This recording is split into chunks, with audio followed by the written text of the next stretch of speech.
January 22nd, 1918. Film cameras were rolling when Ukraine first declared independence on this day 100 years ago.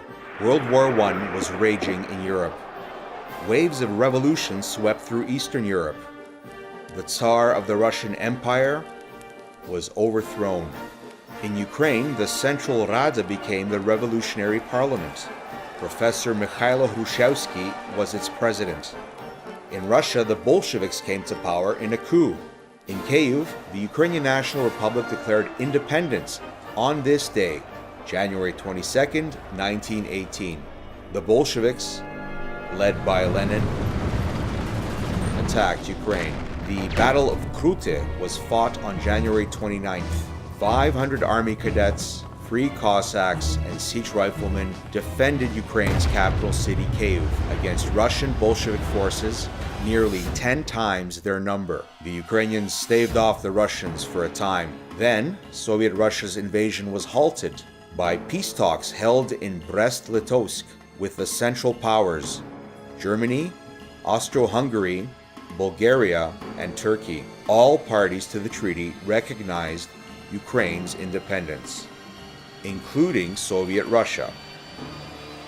But Russia would soon break that treaty and attack Ukraine again. World War I ended for most of Europe in 1918, but raged in Ukraine until 1921. The Soviets attacked from Russia in 3 waves in 3 years. During those 3 years, 3 governments defended Ukraine. The first was led by Mikhailo Hrushevsky. Then, Hetman Pavlo Skoropadsky came to power. The third government was called the Directorate, first headed by Volodymyr Vinnichenko, and then by Simon Petlura. Young and old fought to defend Ukraine.